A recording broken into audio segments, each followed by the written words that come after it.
ओम नमो भगवते वासुदेवाय नमः। भगवान श्री हरि विष्णु और माँ लक्ष्मी की कृपा आप और आपके परिवार पर सदैव बनी रहे। आज हम सुनाने जा रहे हैं कार्तिक मास महात्म्य कथा अध्याय 28।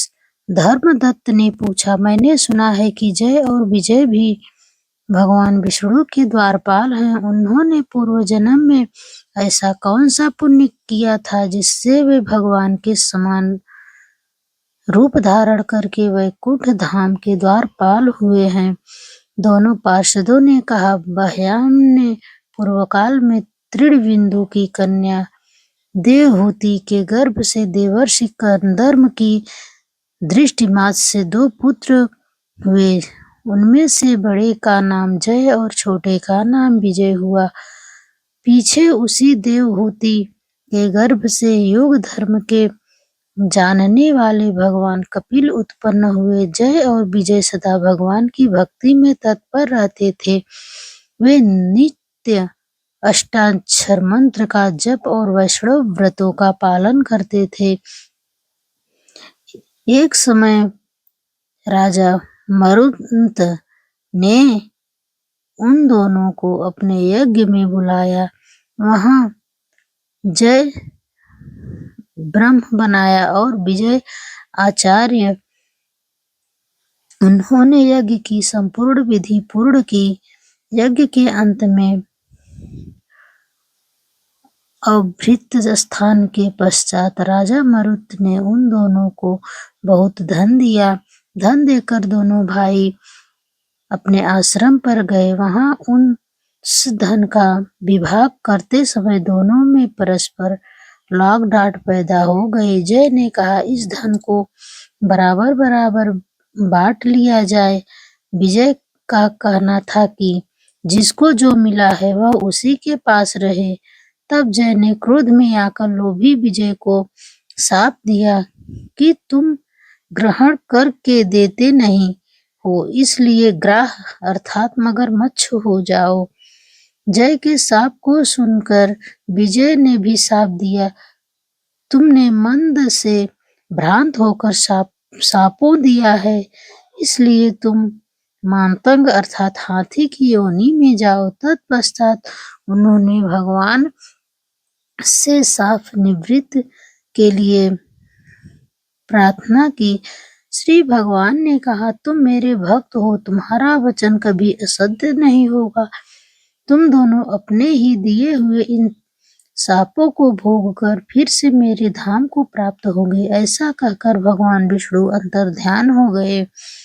तदंतर वे दोनों गंड नदी के तट पर ग्राह और गज हो गए। उस योनि में भी उन्हें पूर्व जन्म का स्मरण बना रहा और वे भगवान विष्णु के व्रत में तत्पर रहे। किसी समय वह गजराज कार्तिक मास में स्नान के लिए गंड नदी गया। उस समय ग्राह ने शाप के हेतु को स्मरण करते हुए उस गज को पकड़ लिया। ग्राह से पकड़े जाने पर गजराज ने भगवान रमानाथ का स्मरण किया। तभी भगवान विष्णु शंख चक्र और गदा धारण किए वहां प्रकट हो गए। उन्होंने चक्र चलाकर ग्राह और गजराज का उद्धार किया और उन्हें अपने ही जैसा रूप देकर वैकुंठ को ले गए। तब से वे स्थान हरि क्षेत्र के नाम से प्रसिद्ध है। वे ही दोनों विश्व विख्यात जय और विजय हैं, जो भगवान विष्णु के द्वारपाल हुए।